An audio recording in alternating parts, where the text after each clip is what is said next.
It's time for a trip to the border, and I'm not talking about Taco Bell.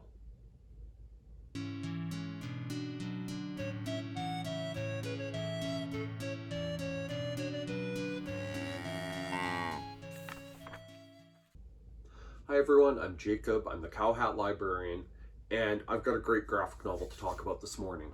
It is Mexikid by Pedro Martin, and I had to wait quite a while for this one. It had an on-order record in my library system only fairly recently, but it came on my radar months back, and I've been waiting for it, and I'm so glad I did. As the story starts, Pedro Martin is an average Mexican-American kid. He lives with his family, they pick strawberries and make an okay living doing it, and he has quite a large family. There's 11 of them all told. They love late 1970s pop culture, the Fonz is the coolest man in the planet, and things are going pretty good. Well, until there are some uncomfortable conversations happening around Pedro's house. Pedro's parents have decided their family is going to take a trip to Mexico to visit his 90-year-old grandfather and bring him home to live with them. Some things have changed in Mexico. His grandfather's getting older, and it's time. So they get their stuff together, pack up in the family motorhome and a truck for the older kids, and they drive off to Mexico. Their RV is filled with bananas as snacks for the road. They have bags of their old toys and clothes to give to poor kids in Mexico, and they're all set. They settle in for a long drive. Pedro borrowed his brother's tape recorder to tape some of the shows on TV so that they could listen to the Fonz on the cassette player on the way down. In the course of things, Pedro learns a few things, like his dad's Mexican Jedi mind trick, where he can find common ground with someone by telling them, hey, I think I used to milk cows with your cousin. Don't you have a cousin named Luis Gonzalez? Or his dad's unwillingness to stop for any roadside attraction, no matter how appealing to Pedro and his siblings. And they eventually end up in Mexico.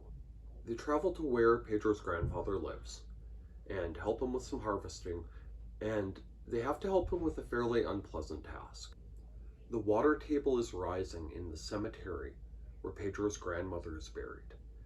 And before he leaves Mexico, Pedro's grandfather wants to move her remains to a more secure place. So they have to travel to a cemetery while Pedro's dad and grandfather and some helpers dig up his grandmother's remains so they can be transported to a new, safer graveyard. It's a pretty somber moment for everyone.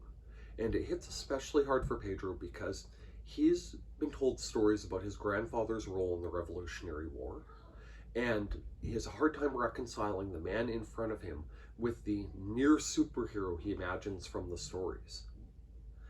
And he has a hard time getting to know his grandfather. They eventually find a bit of common ground. Pedro will draw things. He's obsessed with superheroes, and show his grandfather, and his grandfather will help him with the Spanish words for the sound effects made by punching and other stuff, and he finds out that his grandfather can draw too, so they find a bit of common ground, and in the course of things, they make their way back into the United States. It was really, really good. If you've watched other videos on my channel, you'll know I'm a big fan of autobiographical graphic novels, and this is another one about Pedro Martin's childhood.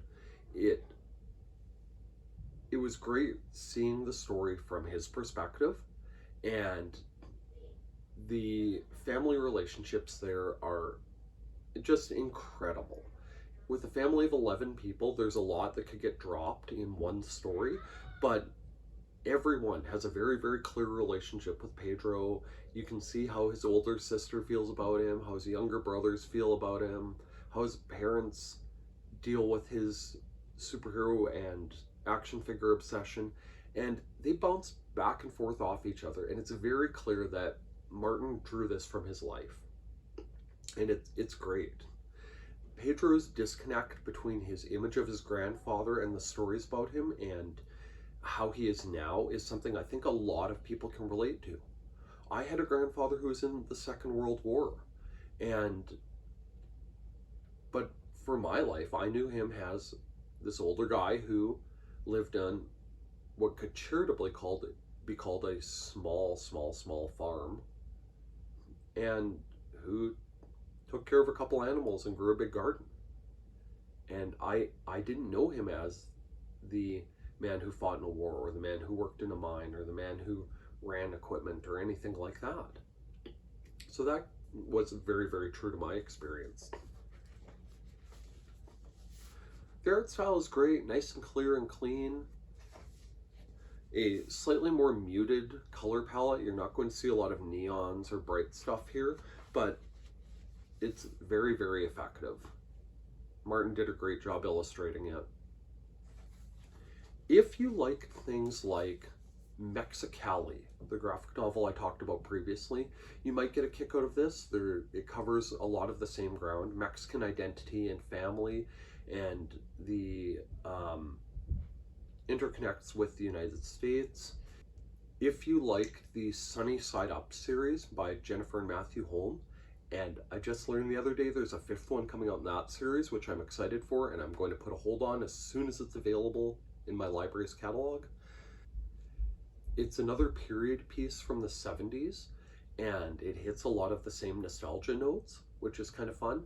If by some chance you read the picture book Drawn Together by Min Lee, you'll find a lot to like here. Pedro bonding with his grandfather over their drawings is very, very, very similar to the story in that picture book. There's a lot to like here. I recommend it. With that said, it wasn't perfect. There are spoilers ahead because I have to talk about the deal breaker.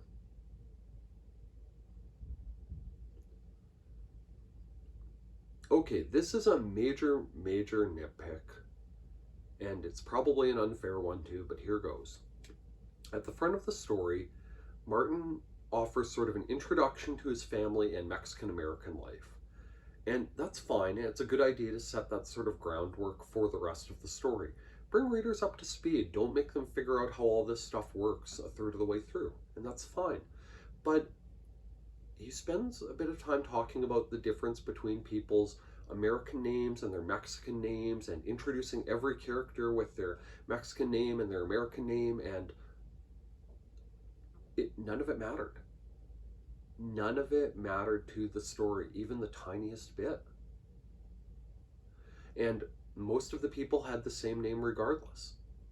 There were some small things, like Pedro's American name was Peter, but it didn't factor into the story at all.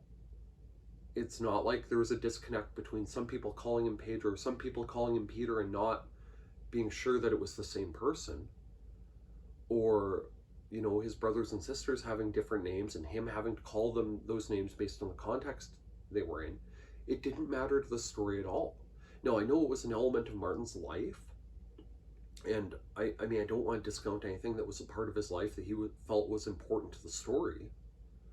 But from my perspective, it didn't factor into the story even the tiniest bit. And it just threw me off a little bit. I kept waiting for something to happen with that because it was introduced at the beginning. It seemed like this would be relevant, and nothing. It's a minor nitpick, and I'm blowing it up into a bigger thing than it really was, but it rubbed me the wrong way. Still, I highly recommend it. Go borrow it from your local library. While I'm on that note, if you use and appreciate the services offered by your public library, why not take just 1 minute and tell the powers that be exactly that? Tell your mayor, tell a council member, tell your MP or MLA that you use and appreciate the services offered by your public library. We're at a time where some public libraries are having trouble finding sustainable funding to continue improving the programs, materials, and services that they offer. And a few good words in the right ears might make a world of difference. If by some chance you're a library staff member, don't forget, watching my videos counts as professional development time. With that, thanks for listening to me talk about an endless stream of autobiographical graphic novels. by all means, please like, please subscribe, and please check back and see what else I have to talk about from the Cow Hat Library. Thank you. Bye now.